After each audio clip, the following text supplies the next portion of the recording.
Once upon a time, in a vast and beautiful forest, filled with the sounds of life and the scents of wildflowers, there lived a bird. Her feathers shimmered like the early morning sun, golden and soft, and her wings were designed for the skies. She was born to soar, born to dance with the wind. But strangely enough, she didn't fly anymore. Instead, she spent her days sitting quietly on a branch near a small wooden cage that hung from a low tree. The door of the cage was wide open, the hinges rusted from time and disuse. Yet she never stepped inside it, nor did she leave it behind. Every morning, she woke up and perched beside that cage. Every evening, she went to sleep beside it. And all day, she stared at it as though it held the answers to her unspoken pain. The other birds in the forest flew in flocks, sang their melodies, searched for food, and lived in the freedom they were blessed with. They would often stop by and ask her why she sat there, day after day, by an empty cage. But she never replied. She just smiled softly, wings tucked, eyes lost in thought, and said, "I'm fine." What the others didn't know was that she was once a captive. Not long ago, a boy from a nearby village had caught her and locked her in that very cage. He didn't mean to hurt her. He thought she was beautiful and wanted to keep her safe, to admire her from close. He would feed her crumbs and speak to her softly, but no matter how kind he was, the cage was still a cage, and she was a bird meant to fly.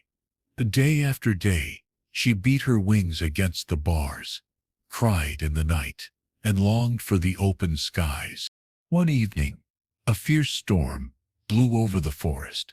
The boy had forgotten to take the cage inside, and the wind knocked it to the ground. The latch broke, and the door swung open. She could hardly believe it. She hesitated, afraid that maybe it was a trick. But then she stepped out. The air hit her feathers. The sky called to her, and for the first time in many seasons, she flew again. She should have been free. She should have rejoiced. But the strange thing was, even after she regained her freedom, something inside her still felt trapped. She didn't return to her flock. She didn't fly far. She didn't sing the way she used to. Instead, she went back to the place where the cage had fallen and built her life around it. The door was open.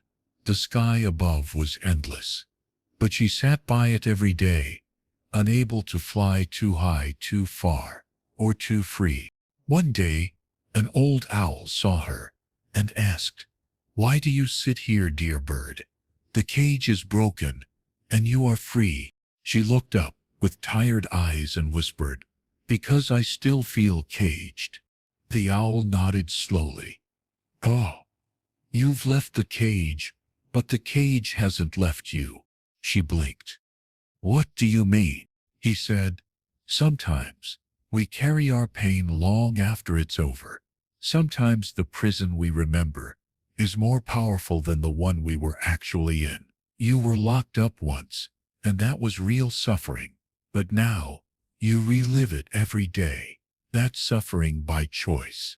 She turned away, quietly, unwilling to hear more. The owl didn't push. "When you're ready to fly, the sky will still be there." Then he flew off into the night. The words haunted her for days. She began to wonder, had she become so used to suffering that she didn't know how to be happy anymore? Had she confused comfort with healing? Had she confused safety with peace? Every time she felt the desire to fly, a whisper in her heart would say, "But remember what happened last time." Every time she felt joy, another voice said, "Don't get too happy, it won't last." And so she stayed close to freedom, but not in it. Near the sky, but never in it. One morning, she saw a young bird struggling to fly. His wings were strong, but his confidence was weak. She watched him try and fall. Again and again, something stirred inside her. She flew over and said, "Let me help you." And she did. She taught him how to ride the wind, how to balance with the tail, how to catch the upward drafts. The little bird looked up at her with shining eyes. "You fly so well. Will you come with me over the river?" She hesitated. The river was far. She hadn't flown that far in a long time. "Come on, I'll follow you." She looked back at the cage. She took a deep breath, spread her wings and soared. The wind was unfamiliar, a little scary, but also exhilarating. She flew over trees, above meadows, past waterfalls, and finally over the river. She hadn't realized how much she missed the feeling of being alive. The little bird chirped beside her, laughing with joy.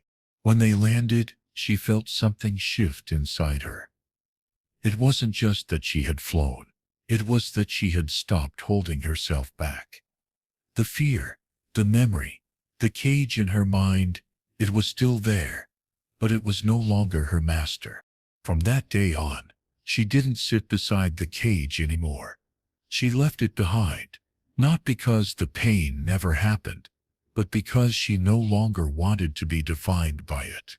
She didn't forget what had happened. She didn't pretend it hadn't hurt, but she chose to live beyond it. She flew. She sang. She taught others how to rise. And slowly, the suffering stopped, not because the past changed, but because she did. Many animals in the forest began to come to her. Some were broken, some afraid, some just lost. And she would tell them her story, not to gain sympathy, but to show them what was possible. She told them that real freedom begins in the mind, that healing doesn't mean forgetting. It means choosing not to relive the pain again and again, that life outside the cage is uncertain. Yes, but also full of wonder. One young rabbit once asked her, "How do I stop suffering?" She smiled. "First, stop sitting by the thing that broke you. Stop feeding it your attention. Stop telling yourself that healing will only happen when the past changes. It won't. Healing happens when you change." The rabbit looked confused. "But how do I do that?" She answered, "By doing what scares you, by flying even when your heart trembles, by allowing joy to enter, even when pain knocks at the door, by choosing life over memory, and by forgiving yourself for not doing it sooner." He nodded, slowly understanding. Seasons passed. The golden bird aged gracefully, feathers still glimmering, voice still kind. The cage rusted, was overtaken by vines, and eventually disappeared into the earth. No one remembered it. No one needed to. It had served its purpose. She no longer told the story of the cage to everyone she met.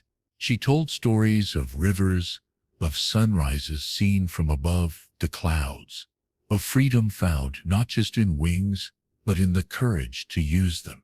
And so, her life became an example, not just a tale, a reminder that suffering is real, but staying in it is a choice, that we all have cages, some made of steel, others made of memories, and that the key is always within us.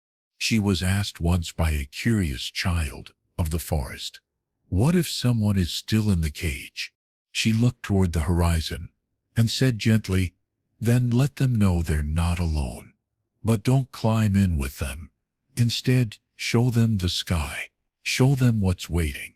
In this way, the bird who once forgot how to fly became a symbol of hope, not because she never suffered, but because she chose to stop suffering. And that made all the difference.